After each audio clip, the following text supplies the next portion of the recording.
रणवीर सिंह जी देख रहे हैं, पार्थसारथी थपलियाल साहब देख रहे हैं, पार्थसारथी थपलियाल साहब लिख रहे हैं सही कहा, यही सकारात्मकता है जी। और ये यहाँ पे ये घोषणा करना चाहेंगे कि जो कल घोषणा की गई थी कि जो आरजे से स्टार हैं या तमाम लोग हैं, वो लोग अपने अपनों के साथ सकारात्मकता की बातचीत करके वीडियो या कुछ भी ऐसा जो कार्य कर रहे हैं जो कि यहाँ पे फेसबुक लाइव में शो होना चाहिए, तो आप लोग भेजिए। ये पार्थसारथी थपलियाल जी का था कि सभी लोग जो है ना वो लगे, इन चीज़ों में लगे कि सकारात्मकता भारत में बढ़नी चाहिए और सबकी जिम्मेदारी है। ये जिम्मेदारी थपलियाल साहब ने सलाह दिया कि ये सबकी जिम्मेदारी है। डोगरा साहब जुड़ गए हैं, वंदे मातरम लिख रहे हैं। आकांक्षा जी जुड़ गई हैं, डोगरा साहब, आकांक्षा दिल्ली से। और दीपक स्मिता लिखते हैं उत्तर प्रदेश के सहारनपुर जिले में जन टीवी के रिपोर्टर कपिल धीमान पर हमला। अच्छा, वो अभी एक खबर दे रहे हैं, जन टीवी के रिपोर्टर कपिल धीमान पर हमला। जी हाँ, पत्रकारों की लाइफ काफ़ी असुरक्षित होती जा रही है और ये चिंता का विषय है, क्योंकि पत्रकार सुरक्षा का कोई इस तरह का कानून नहीं है। एक सामान्य नागरिक की तरह ही पत्रकार जो है वो जाते हैं और ये समस्या तो बहुत है। इस पर आप लोग भी लिखिए कि आखिर कपिल धीमान पे हमला क्यों किया गया, कानून को हाथ में क्यों ले रहे हैं लोग। ये तो बहुत बड़ी नकारात्मकता है कि कानून को अपने हाथ, अगर कुछ कपिल धीमान से अगर कोई शिकायत है तो हमारे पास बहुत सारे कानून हैं, बहुत सारी शिकायत करने के अपने अपने तरीके हो सकते हैं, क्योंकि कोई कपिल धीमान कहीं भाग कर नहीं जा रहे हैं। वो जन टीवी के रिपोर्टर हैं तो निश्चित रूप से वो सरकार की निगरानी में ही हैं, वो सरकार के अधिकारियों से तो मिलते रहते हैं। तो सहारनपुर ज़िले में है तो रिपोर्टर कपिल धीमान साहब पर हमला हुआ है, तो ये निश्चित रूप से हम लोग इसकी निंदा करते हैं। आप लोग भी निंदा कीजिए, ये आवाज़ जो है वो दूर तक जाए और ये थोड़ी देर के बाद यूट्यूब पे ये सारी चीज़ें जो है जो बातचीत हो रही है ये चली जाएगी। इसीलिए आज डॉक्टर नरेंद्र टेसर जी लिखते हैं, आज आरजेएस के विभिन्न ग्रुप्स में आरजेएस संपर्क केंद्र दिल्ली का मैसेज पढ़ने को मिला। पढ़कर मन बहुत प्रसन्न हुआ कि आरजेएस अपने सभी परिवारों में संपर्क का माध्यम भी बन गया है। इस सामाजिक कार्य के लिए आरजेएस का हार्दिक अभिनंदन करता हूं। जय हिंद। धन्यवाद आपको भी, क्योंकि आपको अच्छा लगा। ये काफ़ी दिन से हम लोग सोच रहे थे कि एक दूसरे से सामाजिक सरोकारों पर जुड़े रहें, क्योंकि संपर्क केंद्र जो है के माध्यम से हम लोग एक दूसरे से जुड़ेंगे, दुख सुख में साथी होंगे। तो आज किसी भाई को किराए का मकान चाहिए था तो आज ग्रुप में वो डाला गया है, कल तक कोई रिजल्ट आ जाएगा। तो इस तरह के छोटे छोटे काम करने की शुरुआत जो है वो हम लोग पूरे देश भर में ज़िले के माध्यम से करेंगे। और लेकिन उसमें ये रहेगा कि हम लोग आरजेएस फैमिली तक उसको सीमित रखेंगे, क्योंकि हम लोगों के पास संसाधन भी कम है और हम लोग पूरे भारत की जिम्मेदारी नहीं ले सकते हैं। जैसे जैसे लोग आएंगे आगे अपनी अपनी जिम्मेदारी लेंगे तो हम लोग तो तैयार रहेंगे, लेकिन अभी फिलहाल आरजेएस फैमिली, आरजेएस जो ग्रुप है उसमें जुड़े लोगों पर, क्योंकि हम लोगों के पास भी कुछ वो ऑथेंटिसिटी होनी चाहिए कि, क्योंकि सहायता करने में एक चीज़ कल भी हमने शेयर किया था। आप जानते हैं जो गौरव वासन थे, उन्होंने बाबा का ढाबा मालवीय नगर में था, उन्होंने उनकी सहायता की थी। बाबा का ढाबा, बाबा रो रहे थे जब उन्होंने वीडियो वायरल किया तो उसमें बाबा रो रहे थे कि मेरी कमाई नहीं हुई, कई महीने से मैं भूखे मर रहा हूँ, मेरे दुकान में ग्राहक नहीं आ रहे हैं और बड़ी परेशानी है। वो दोनों हस्बैंड वाइफ थे और वो फिर वासन ने वो वीडियो वायरल कर दिया और उस वायरल करने से आज जोमेटो वाले भी बाबा को अपना ऑर्डर दे रहे हैं। जोमेटो आप समझते हैं ना कितनी बड़ी मल्टीनेशनल कंपनी है खाद्य पदार्थों की, तो वहाँ तक वासन ने पहुँचा दिया। लेकिन हुआ क्या, जो बैंक अकाउंट उन्होंने जारी किया था और वासन का कहना है कि जो पैसे आए थे वो बाबा को हमने दे दिए हैं। उन्होंने रसीद वगैरह, पुलिस से भी अभी एफआईआर कंफर्म नहीं हुआ है, शिकायत हुई है, बाबा ने शिकायत कर दी है। जिस आदमी का भला करने गौरव गए थे, आज उनकी इमेज जो है एक धोखाधड़ी के रूप में प्रस्तुत कर दी गई है। खबर आ गई है इस तरह की, बाबा ने शिकायत कर दी है। अब बाबा कहां से गुमराह हुए, यानी कि इसीलिए वो संगठन के बारे में कहा गया कि अगर कुछ नहीं कर सकते तो कम से कम विरोध मत कीजिए, जो अच्छा काम हो रहा है उसका विरोध मत कीजिए, क्योंकि वो आपके हिस्से का भी काम हो रहा है। इसलिए यहां पर सावधानी बरतनी जरूरी है कि अगर हेल्प आप कर रहे हैं, किसी की हेल्प कर रहे हैं, तो इसलिए हम लोग ज्यादा उसमें नहीं जाएंगे। सिर्फ संपर्क केंद्र के रूप में हम लोग टेलीफोनिक रूप से, और जैसे किसी को किराए का मकान चाहिए और तो दिल्ली में काफी लोग हैं, तो उस एरिया में कौन सा लोग हैं उसको ढूंढकर उन लोगों को फोन कर दिया गया है और निश्चित रूप से उसका कुछ ना कुछ रिजल्ट होगा। तो इतना काम हम लोग करने की शुरुआत कर दिए हैं। अभी इसका विधिवत लॉन्च नहीं हुआ है, अभी घोषणा तक ही है। अभी आज उसकी शुरुआत की गई है, इसलिए ग्रुप में डाला गया है। उसी के बारे में नरेंद्र टेटेसर जी लिख रहे हैं। जैनुल अली साहब काफी पुराने आरजेएस से जुड़े हुए हैं, और जब सूरजकुंड मेले को आप जानते हैं कि हम लोगों ने स्वैच्छिक समर्थन दिया है। जो नए लोग हैं उन लोगों को भी जानकारी होनी चाहिए कि हम लोग विश्व पुस्तक मेला, दिल्ली पुस्तक मेला, या परफेक्ट हेल्थ मेला, या ट्रेड फेयर जो होता है प्रगति मैदान में लगता है, 14 दिनों का मेला वो होता है, भारत की झांकी दिखाई जाती है। तो जो आरजेएस पॉजिटिव मीडिया है वो स्वैच्छिक समर्थन करते हैं। ये स्वैच्छिक समर्थन हम लोग, क्योंकि वहां भारत की झांकी होती है, देश भर के लोग आते हैं, तो उन आर्टिजन से, बुनकरों से, सबसे बातचीत करके हम लोग उसको फ्लैश करते हैं। तो जैनुल अली साहब भी वहां सूरजकुंड मेले में अपने जो वेजले फूड है, वेजले फूड, अमित जी वो भी जुड़े हुए हैं, जैनुल अली साहब जुड़े हुए हैं, और हम लोग सपोर्ट करते हैं इन सब। बैठक भी वेजले फूड के द्वारा अमित जी ने बैठक भी किया था। जैनुल अली साहब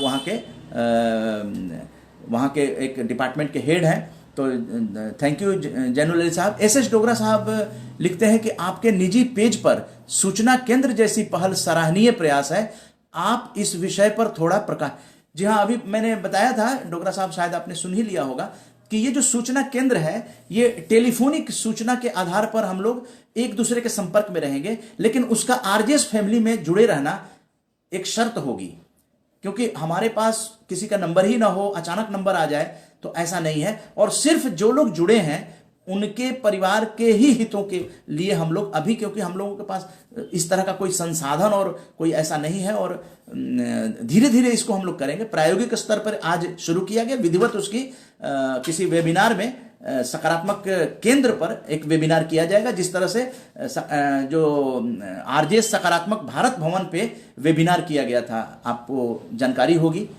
तो इसी तरह से वेबिनार करके हम लोग उसको पुख्ता करेंगे कि लोग और किस तरह से हम लोग उपयोग कर सकते हैं। उसमें वक्ता आएंगे और वो बताएंगे। यहाँ पर दीपक स्मिता श्रीवास्तव लिखते हैं कि पत्रकार साथियों, जर्नलिस्ट काउंसिल ऑफ इंडिया लगातार डिजिटल मीडिया और इलेक्ट्रॉनिक मीडिया के साथियों को बता रहा था कि केंद्र ने डिजिटल मीडिया व इलेक्ट्रॉनिक मीडिया से जुड़े साथियों को वर्किंग जर्नलिस्ट मान लिया है। अब हम सरकारी अधिसूचना की कॉपी आपके सामने रख रहे हैं। इसके अनुसार डिजिटल मीडिया, इलेक्ट्रॉनिक मीडिया से जुड़े साथी व रेडियो में काम करने वाले ब्रॉडकास्टर भी पत्रकार माने जाएंगे। सरकारी सुविधाएं अब अनुबंध पर काम करने वाले पत्रकारों व स्ट्रिंगरों को भी मिलेगी। मीडिया जगत को ये सभी सुविधाएं व सम्मान दिलवाने के लिए हमें काफी संघर्ष करना पड़ा। केंद्रीय श्रम राज्य मंत्री श्री संतोष कुमार गंगवार जी ने डिजिटल मीडिया, इलेक्ट्रॉनिक मीडिया व रेडियो ब्रॉडकास्टर को भी लेबर कोड्स में शामिल करवाया। साथियों, अब आगे का संघर्ष ई पेपर को मान्यता दिलवाने के लिए है। जी हाँ, तो इस तरह से वर्किंग जर्नलिस्ट मान लेने से, और वर्किंग जर्नलिस्ट ऑफ इंडिया ने काफी प्रयास किया, और कुछ संगठन मिलकर इस तरह की अगर बात ले आते हैं तो निश्चित रूप से सबके लिए अच्छा है, पत्रकारों के लिए। और रेणु मेहरा जी जय हिंद। इशाक खान जी दूरदर्शन में हैं, जय हिंद। और शमीम उस्मानी साहब जय हिंद। और इशाक खान साहब के हमारे कोड भी त्योहार सामाजिक व सांस्कृतिक ऊर्जा का स्रोत है। हमारे कुछ ऐसा है, कोई भी, हाँ, हमारे कोई भी त्योहार सामाजिक व सांस्कृतिक ऊर्जा का स्रोत है। जी हाँ, बिल्कुल। भरतराम मालकोटी जी जय हिंद। भरतराम मालकोटी जी ने भी अपनी माता जी जो कि शिक्षाकर्मी थी, उनकी स्मृति में अवार्ड घोषित किया है पूर्व प्रधानमंत्री श्रीमती इंदिरा गांधी जी के नाम।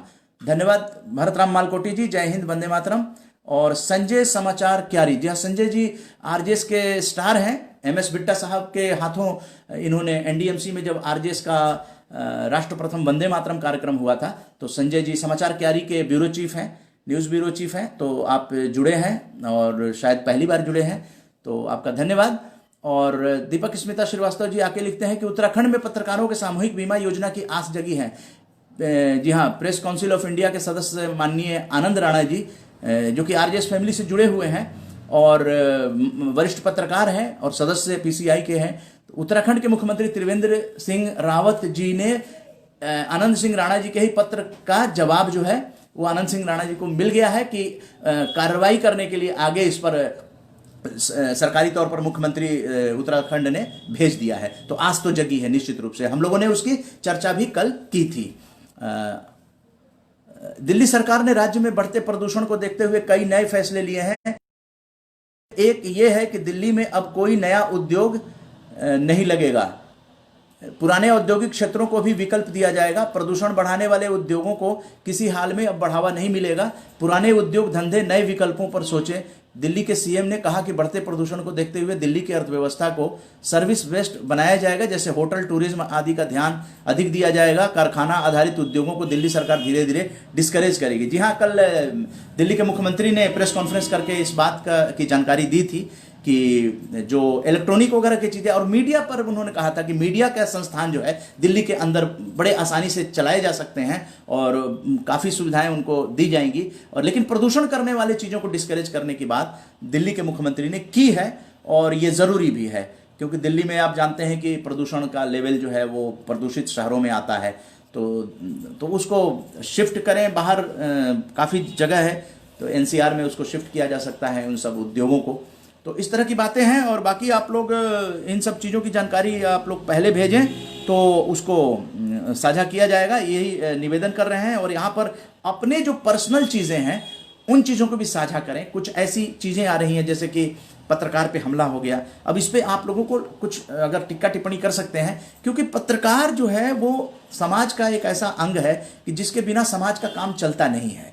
पत्रकार में अगर कोई कमी है तो उसके लिए कानून है, प्रशासन है, बहुत सारी तमाम चीज़ें हैं। क्योंकि पत्रकार तो रिकॉग्नाइज होता है, कोई छुपा हुआ तो आदमी है नहीं, चौथा स्तंभ का दर्जा प्राप्त है वो।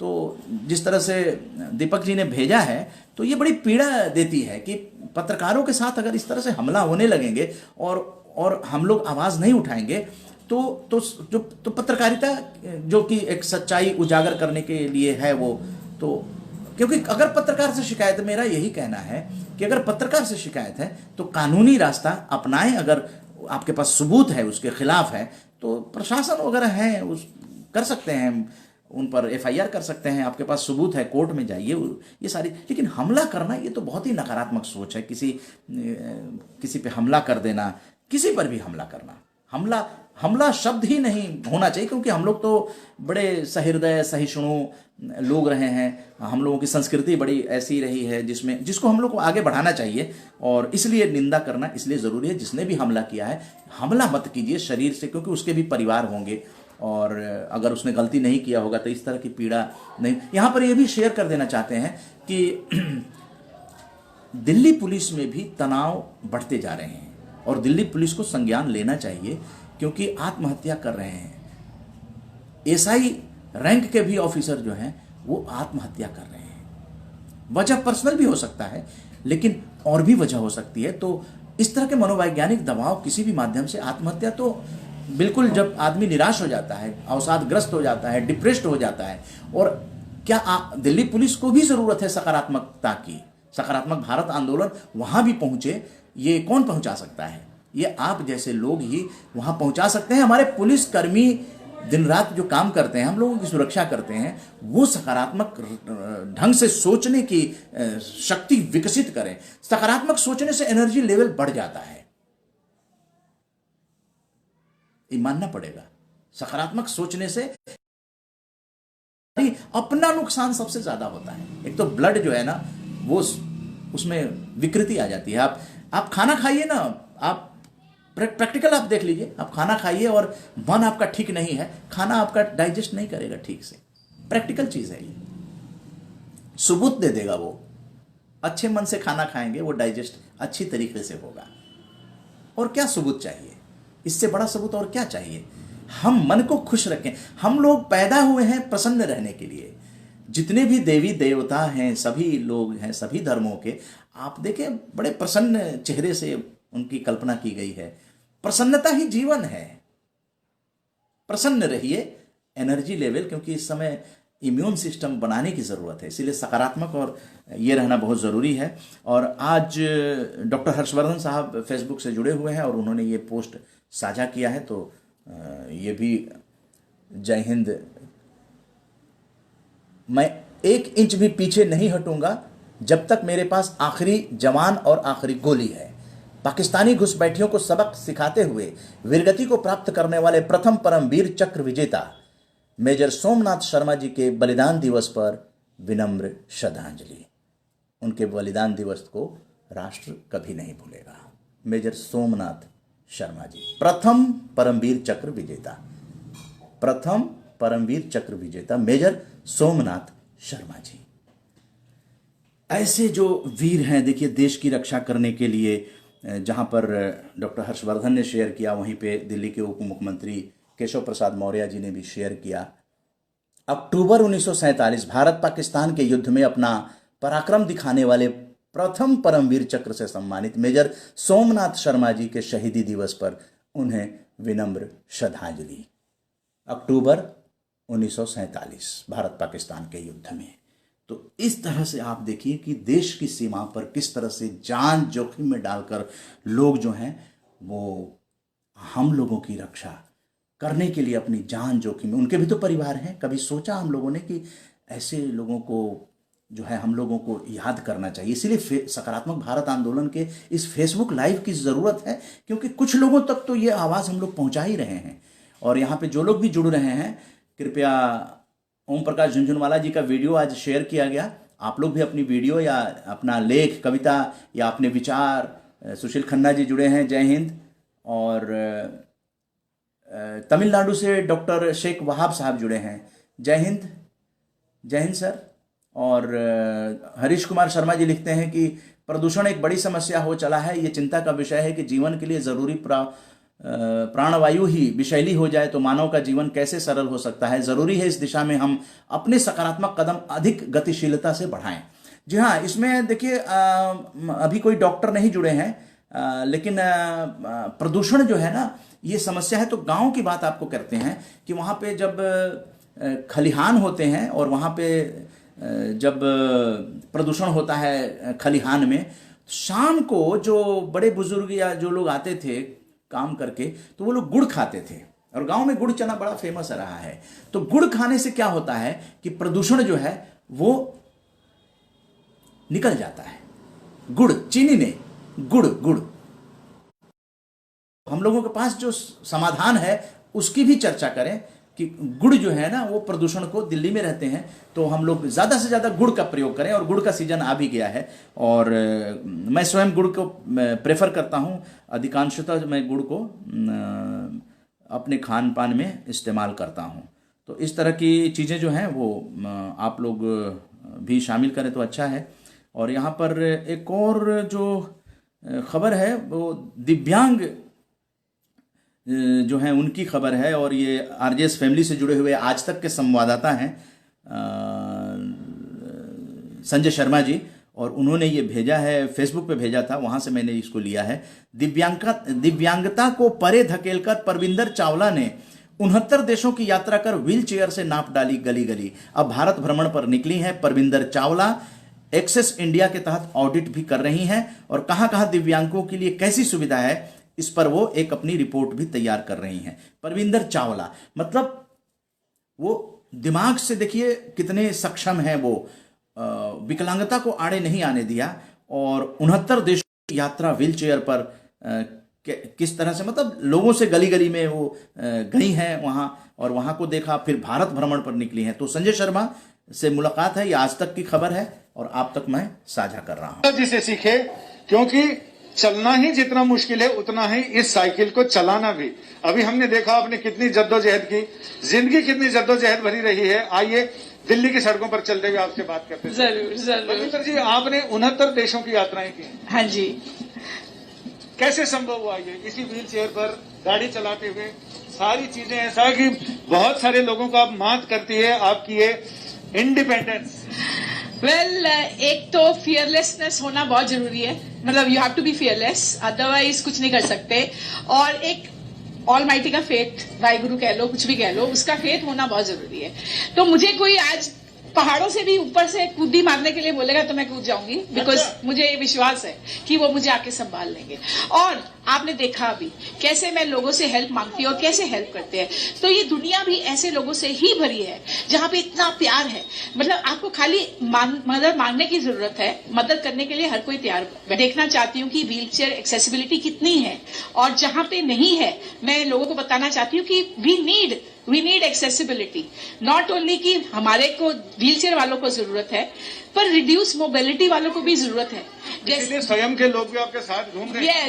यस, वो भी यही चीज पे काम करते हैं, तो they are the best people to be with. तो क्या क्या और हो जिससे कि जीवन आसान हो? वही तो मैंने शुरुआत की थी कि इतना सुंदर है, इतनी जगह है।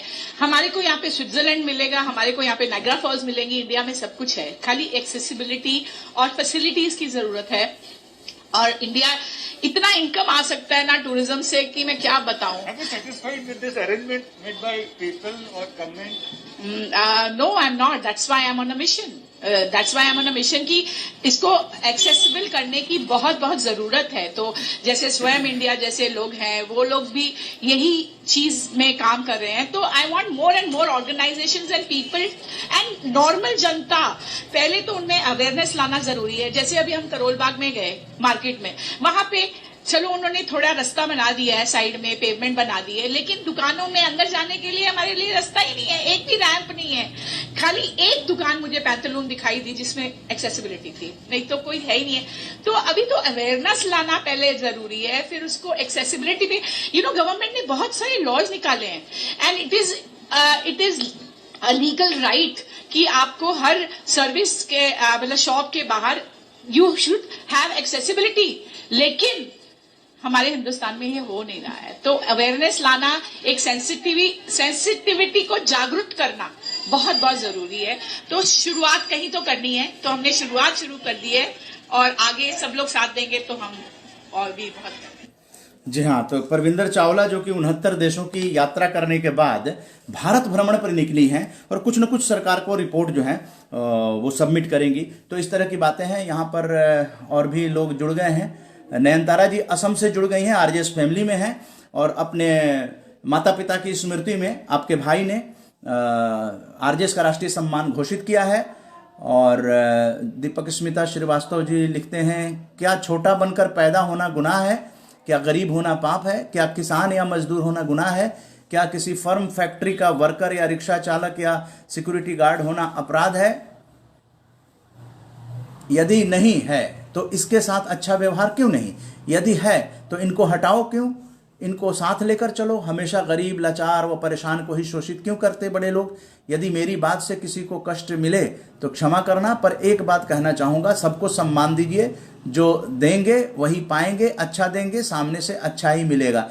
तो दीपक जी, यहाँ पर सिर्फ हमें अच्छी बातें को रिफ्लेक्ट करना है, क्योंकि छोटी बातें गौण हो जाती हैं। अगर अच्छी बातें बड़ी हो जाएंगी और अच्छे लोग ज़्यादा हो जाएंगे तो निश्चित रूप से जो नकारात्मक लोग हैं और नकारात्मक सोच वाले, वो अपने आप उनकी आवाज़ दब जाएगी। तो इसीलिए अच्छी बातों को समर्थन करने की, जैसे कि परविंदर चावला जो भारत भ्रमण पे जा रही हैं और कई देश घूम कर आई हैं और भारत को भी देख रही हैं, तो अच्छी बात है। वो कुछ लोगों तक मैसेज आज तक के संजय शर्मा जी ने चीजें पहुंचाई। ये बार बार चीजें पहुंचाने की जरूरत है, ताकि पहले तो लोग नाक भाव सिकोड़ने लगते थे और पता नहीं कोई अभिशाप भी मान लेते थे। पहले पोलियो से काफी लोग ग्रसित होते थे और उसको अभिशाप टाइप का माना जाता था। लेकिन विज्ञान, यहाँ पर वैज्ञानिक दृष्टिकोण जो है डेवलप करने की जरूरत है और इन्हीं चीजों पर चर्चा करने की जरूरत है। बहुत कुछ बातें आप लोगों का हम समर्थन करते हैं। आप लोगों की बातों को समीक्षात्मक ढंग से और आगे बढ़ाने की हम कोशिश करते हैं, ताकि यूट्यूब पे ये आपके विचार जो हैं वो वहाँ साझा हो जाएं। इसीलिए बातचीत करना बड़ा ज़रूरी है। और आप लिखते हैं कि बड़ा अजीब है राजनीति का गेम, शिल्पकार कार्यकर्ता झंडा उठाते रह जाते हैं और नेताजी ताजमहल और बैंक बैलेंस बढ़ाते रहते हैं। जी हाँ, लेकिन उसमें हम लोग क्या कर सकते हैं, इस पर सोचने की जरूरत है कि हम लोग जो हैं एक भारत के नागरिक या पत्रकार या अलग अलग प्रोफेशन के लोग हैं, हम लोग भारत के नागरिक हैं और हम लोग क्या कर सकते हैं। तो हम लोग एक बहुत बड़ा आंदोलन खड़ा करके, सकारात्मक भारत आंदोलन के हिसाब से, और हम लोग बहुत जल्द जो है राजनीतिक लोगों से मिलने वाले हैं और सकारात्मक राजनीति को आगे बढ़ाने के लिए अलग अलग कैटेगरी के लोगों से, कोरोना है इसलिए ये हम लोगों का जो अभियान है वो थोड़ा थम गया है, नहीं तो उत्तराखंड में 1 हफ्ते की यात्रा करने के बाद इस तरह की बिहार यात्रा थी, पश्चिम बंगाल और झारखंड की यात्रा थी, वो सब स्टैंड बाई आप समझिए कि उसको रखा गया है और जब भी होगा करेंगे। और दिल्ली के अंदर भी कुछ नया अच्छा करने का, सकारात्मक भारत भवन को लेकर हम लोग आगे बढ़ेंगे। जो सकारात्मक सूचना केंद्र है उसको लेकर हम लोग एक वेबिनार भी करेंगे कि आप सब कैसे जुड़ेंगे, आप अपनी ड्यूटी और उत्तरदायित्व को कैसे समझेंगे। जैसे कि कल से शुरू किया गया कि आप लोग अपने वीडियो भेजिए, तो झुनझुनवाला जी ने अपना बहुत ही अच्छा वीडियो सकारात्मक भारत भवन निर्माण पे उन्होंने देवी की कल्पना और देवी को आराधना करते हुए एक बहुत ही अच्छा वीडियो, जो भी हमारे इष्ट देव हैं उनको साथ लेके हम लोगों को चलना है, अपने पूर्वजों को और अपने महापुरुषों को साथ लेके चलना है। यही सकारात्मक भारत आंदोलन है। तो चर्चा करने के लिए हम लोग पूरा समय देंगे। आप लोग अपने डॉक्टर विनय कुमार विष्णुपुरी जी बहुत सुंदर बात कही लिख रहे हैं, तो जय हिंद आपको। और दिन भर के नयनतारा जी जुड़ी हुई हैं। नयनतारा जी, आप तक आवाज़ आ रही है तो आपका धन्यवाद। बहुत दिनों के बाद आप जुड़ी, वेबिनार में भी आपको आमंत्रित किया गया था। तो ज़्यादा से ज़्यादा कोशिश कीजिए कि आप 10 मिनट 15 मिनट के लिए ज़रूर वेबिनार, क्योंकि बार बार नहीं होता है, तो वेबिनार पर आप लोग ध्यान रखें और ग्रुप में सक्रिय रहें। क्योंकि जैसा कि कहा गया संगठन में आप कुछ नहीं कर सकते हैं तो 2 लाइन कोई अच्छा कार्य हो रहा है उस पर 2 शब्द लिख दें आप, तो समझिए कि आपने वो पुण्य कार्य कर दिया है, उसका पुण्य आपको ही मिलेगा। और यहाँ पर नाम इसलिए मैं शेयर कर रहा हूँ ताकि ये YouTube पे जाएगा, तो YouTube पे वर्षों वर्षों पड़ा रहता है। हम लोगों के बहुत सारे वीडियोस YouTube पे पड़े हुए हैं। जो लोग आरजेएस पॉजिटिव मीडिया लिखिए, आरजेएस पॉजिटिव मीडिया, गूगल और YouTube में पूरा आरजेएस का खानदान जो अपरिचित है सकारात्मक भारत आंदोलन से, उनके सामने प्रस्तुत हो जाएगा। और आप देखिए कि 2 मैगजीन भी प्रकाशित हुई है, जिसमें ये देखिए केवल सकारात्मक सोच पे मैगजीन, जो पहली मैगजीन प्रकाशित हुई थी सकारात्मक सोच के साथ, आरजेएस वंदे मातरम, केवल सकारात्मक सोच के साथ। इसमें जितने भी आरजेएस फैमिली से जुड़े लोग थे उन्होंने जो लेख लिखा है वो सकारात्मक सोच और ये पत्रकारिता पे था। देखिए ये अमित आजाद जी का है, युवा संदेश और आरजेएस वंदे मातरम सकारात्मक अभियान। और ये AK मर्चेंट साहब हैं, वहाई जो संस्था है, mass media and positive societal transformation, AK merchant साहब का है। ये डेली डायरी न्यूज़ अपने आरजेएस स्टार हैं, उन्होंने भी सकारात्मक सोच के कारण मिला टीम आरजेएस का साथ। और यहाँ पे डॉक्टर हरि सिंह पाल साहब, जिन्होंने कि राष्ट्रीय सम्मान भी घोषित किया है अपने माता पिता की स्मृति में। सकारात्मकता की उपलब्धियां, डॉक्टर हरि सिंह पाल, ये पॉजिटिव योगा के बारे में, समस्याओं से निपटने का जरिया बनी सकारात्मक पत्रकारिता है। जितेंद्र बच्चन जी हैं जो हिंदुस्तान समाचार में हैं, और सकारात्मक चिंतन का महत्व, अंजलि भाटिया जी, व्हाई आई बिकेम डायबिटोलॉजिस्ट, ये डॉक्टर AK झिंगन जी का है। स्वास्थ्य सेवाओं में सकारात्मक सोच की आवश्यकता, ये डॉक्टर अंकित ओम का है। ये जो है लामा लोबजंग बुद्धिस्ट ऑर्गेनाइजेशन में है, सकारात्मक सोच के बारे में लिखा। Positive thinking motivate the artist, ये अविरल जैन जी, जिनका आज दिखाया गया कि आरजेएस का राष्ट्रीय सम्मान आपके पिताजी और माताजी ने घोषित किया है अपने दादाजी, इनके दादाजी के नाम पे स्मृति में अवार्ड घोषित किया है श्रीमद राजचंद्र जी के नाम पे, जो गांधी जी के आध्यात्मिक गुरु रहे हैं। ये देखिए विजय शर्मा जी वीर अर्जुन के न्यूज संपादक हैं। स्वच्छ पत्रकारिता ही सकारात्मक पत्रकारिता की जननी है। ये तमाम आर्टिकल जो है, ये नरेंद्र भंडारी जी का है, जो कि वर्किंग जर्नलिस्ट के राष्ट्रीय महासचिव हैं। देश के पत्रकारों को जोड़ने का जरिया बना व्हाट्सअप। तो positive thinking in journalism and nation building, Prafull ji का है, सब पत्रकार वगैरह का है। तो इस तरह से 5 साल तक हम लोगों ने सकारात्मक भारत आंदोलन को खड़ा किया है, और इसमें अब जरूरत हो गई है कि इसको तेजी से हम लोग आगे बढ़ाएं, क्योंकि कोरोना के समय जो कम्युनिकेशन कम हो गया है। अब डॉक्टर पार्थसारथी थपलियाल जी ने भी एडवाइस दिया है कि जो लोग जुड़े हुए हैं वो अपनी सकारात्मक जो चीजें कर रहे हैं या लोगों को जोड़ रहे हैं, तो वो संगठन को बताएं कि उन्होंने क्या सकारात्मक किया है। अपनी इमेज भी उसके साथ साथ उनकी बनती जाएगी। एक दुख भरी भी खबर है कि एक ऐसा साहित्यकार विष्णु चंद्र शर्मा जी, जो कि एकाकी जीवन जी रहे थे, वो आज नहीं रहे, तो उनको श्रद्धांजलि दे देते हैं। दिल्ली में ही थे वो, और कई किताबें लिखी उन्होंने, और बहुत ही महत्वपूर्ण किताबें हैं। लेकिन सबसे दुखद बात यह है कि इस अवस्था में वो एकाकी जीवन जी रहे थे और आज नहीं रही है। प्रखर गुंज न्यूज़ डेस्क और भी तमाम लोगों ने इनके बारे में खबर दी है, तो हमने ये फेसबुक से लिया। प्रखर गुंज न्यूज़ डेस्क फेसबुक की खबर। साहित्यकार विष्णु चंद्र शर्मा का ये 2 नवंबर को निधन के बारे में लिख रहे हैं कि वरिष्ठ साहित्यकार विष्णु चंद्र शर्मा का कोरोना संक्रमण के चलते आज सेंट स्टीफन अस्पताल में देहांत हो गया। 2 नवंबर। वो काफ़ी लंबे समय से बीमार चल रहे थे और परिवार में कोई नहीं था। कुछ समय पहले ही पत्नी के देहांत के बाद पूरी तरह अकेले थे। 1 अप्रैल 1933 को काशी में विष्णु जी का जन्म हुआ और काशी विद्यापीठ और काशी हिंदू विश्वविद्यालय से उनकी शिक्षा हुई। घुमक्कड़ प्रवृत्ति के विष्णु चंद्र शर्मा को कवि, कहानीकार और आलोचक के रूप में जाना जाता है। हजारी प्रसाद द्विवेदी, रामदरस मिश्र, नामवर सिंह व विश्वनाथ त्रिपाठी के साथ लेखन की शुरुआत की।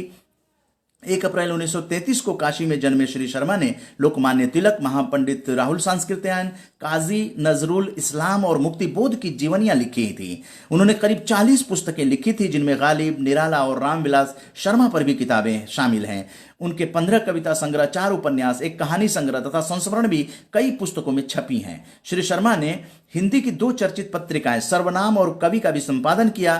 वो राजधानी में दिल्ली में सादतपुर में वर्षों से एकाकी जीवन व्यतीत कर रहे थे।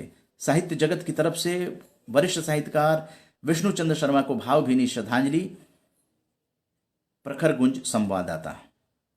तो आरजेएस फैमिली, फेसबुक फ्रेंड्स, सबकी तरफ से एक एकाकी जीवन जी रहे इस साहित्यकार को हम लोग श्रद्धांजलि दे रहे हैं।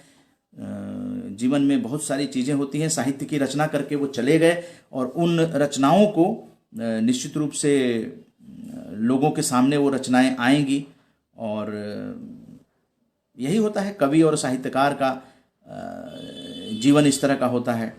और यहाँ पर अब चर्चा कर देते हैं। 4 नवंबर को जन्मे व्यक्ति रीता भादुड़ी, हिंदी सिने जगत की जानी मानी अभिनेत्री, 1955 में 4 नवंबर को जन्मदिन। विजया मेहता भारतीय सिनेमा की एक उच्च श्रेणी की महिला फिल्मकार, 1934 4 नवंबर को जन्मदिन। औरंगजेब मुगल शासक, 1618 में 4 नवंबर को जन्मदिन। वासुदेव बलवंत फड़के भारत के प्रसिद्ध क्रांतिकारी, 1845 में 4 नवंबर को जन्मदिन। भाई परमानंद भारतीय स्वतंत्रता संग्राम के महान क्रांतिकारी, 1876 में 4 नवंबर को जन्मदिन। जमुना लाल स्वतंत्रता सेनानी, इनका भी 4 नवंबर को 1889 में जन्मदिन। ऋत्विक घटक लेखक और फिल्मकर्मी, 1925 में 4 नवंबर को जन्मदिन। तब्बू जो फिल्म अभिनेत्री थी हैं, उनकी 1970 में जन्मदिन 4 नवंबर को। जय किशन प्रसिद्ध संगीतकार, जो कि शंकर जय किशन की जोड़ी हम लोग सुनते हैं गीतों में, तो जय किशन जी की जयंती जो है 1932 में 4 नवंबर को। छबिल दास मेहता भारतीय राष्ट्रीय कांग्रेस के राजनीतिज्ञ व गुजरात के 9वें मुख्यमंत्री थे, 1925 में 4 नवंबर को जन्मदिन। शकुंतला देवी मानसिक, उन्हें मानव कंप्यूटर कहा जाता है, और उनका जो जन्मदिन है वो 1929 4 नवंबर। सुदर्शन सिंह चक्र साहित्यकार एवं स्वतंत्रता सेनानी का 1911 4 नवंबर को जन्मदिन। जमनालाल बजाज स्वतंत्रता संग्राम सेनानी और उद्योगपति मानव शास्त्री थे, वो 1889 में 4 नवंबर को जन्मदिन।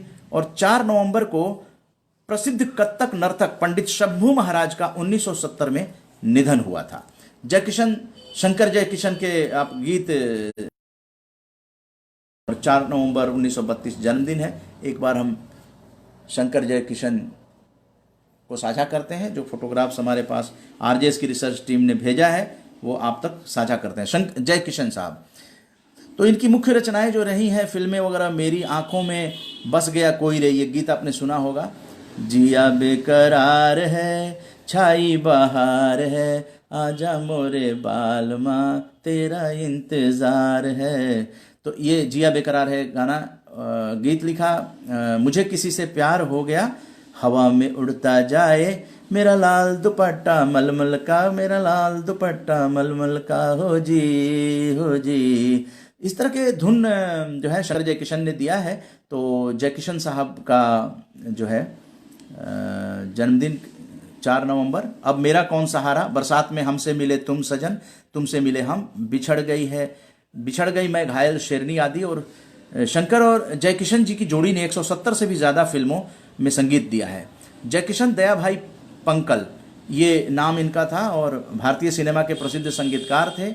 इन्होंने अपनी जोड़ी संगीतकार शंकर सिंह रघुवंशी के साथ मिलकर बनाई थी और शंकर जयकिशन के नाम से वो मशहूर हुए थे। 4 नवंबर जो जन्मदिन है शकुंतला देवी का, जो मानव कंप्यूटर कही जाती हैं, ये काफ़ी चर्चा में रही हैं और गणितज्ञ रही हैं विश्व स्तर पर, लेकिन मानव कंप्यूटर के रूप में अब कर्नाटक की रहने वाली, और लोग काफ़ी इनको याद करते हैं कि कितना मतलब आमतौर पर मानव कंप्यूटर के रूप में आपको जाना जाता है। और बचपन से ही अद्भुत प्रतिभा की धनी शकुंतला देवी जी और गणितज्ञ थी। उनकी प्रतिभा को देखते हुए उनका नाम 1982 में Guinness book of world record, जटिल गणितीय गणनाएं अत्यंत सरलता से मौखिक रूप से हल करने की कुशलता की वजह से उन्हें मानव कंप्यूटर का नाम दिया गया। उन्होंने कुछ रचना भी की है, fun with numbers, astrology for you, puzzles to puzzles you, math blitz, इस तरह की किताबें भी उन्होंने जनता के लिए उपलब्ध कराई हैं।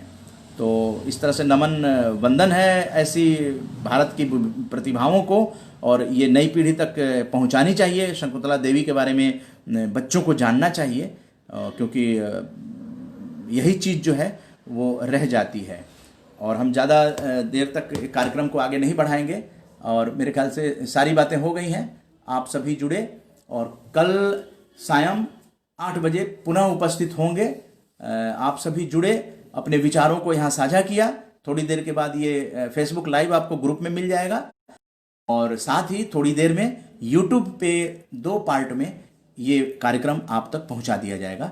और तब तक के लिए आप सबों को मैं जय हिंद और जय भारत करता हूँ। और सकारात्मक भारत आंदोलन को लेकर आप लोग ग्रुप में भी सक्रिय रहें।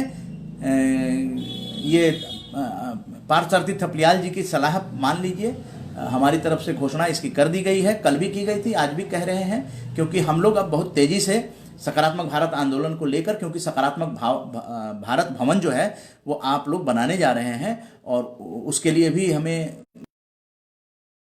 लोग चर्चा उसके बारे में करेंगे, लेकिन लगातार चर्चा करेंगे। आप अपने विचार साझा करते रहिए। यही है विचार क्रांति जो है, आरजेएस एक सकारात्मक सोच। तो इसके साथ आप लोगों को जो अंत में वो जो सकारात्मक भारत के संगीत है उसके साथ छोड़े जा रहा हूँ। इसी के साथ ये कार्यक्रम संपन्न हो जाएगा आरजेएस गीत के साथ। आपको पहले ही जय हिंद जय भारत कर देते हैं, इसके बाद ये कार्यक्रम संपन्न हो जाएगा। आरजेएस की सकारात्मक अपने पास रखिए, अपने लोगों तक पहुंचाइए। इसमें क्या कुछ कहा गया उस पर विचार कीजिए। जय हिंद जय भारत। और ये सकारात्मक गीत के साथ आप कल सायं 8 बजे मुस्कान के साथ निश्चित रूप से सायं 8 बजे से 9 बजे मिलेंगे। जय हिंद। सुनिए।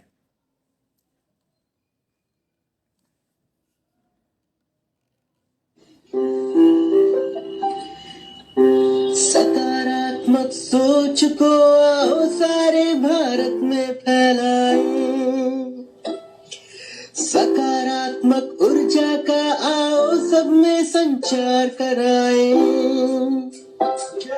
ऐसा ना हो कि हम अपनी जिम्मेदारी भूल न जाएं, क्यों इंतजार करें हम किसी का, आओ एक मशाल जलाएं।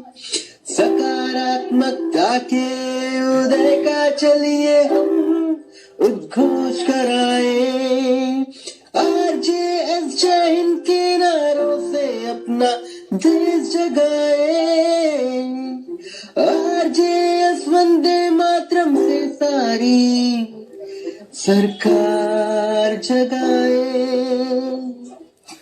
जी हाँ, आना पड़ा क्योंकि हमें दिख गया थोड़ा देर से डॉक्टर वहाब साहब जो कि तमिलनाडु से जुड़े हैं, एसोसिएट प्रोफेसर हैं इस्लामिया कॉलेज तमिलनाडु में और आरजेएस फैमिली से जुड़े हैं।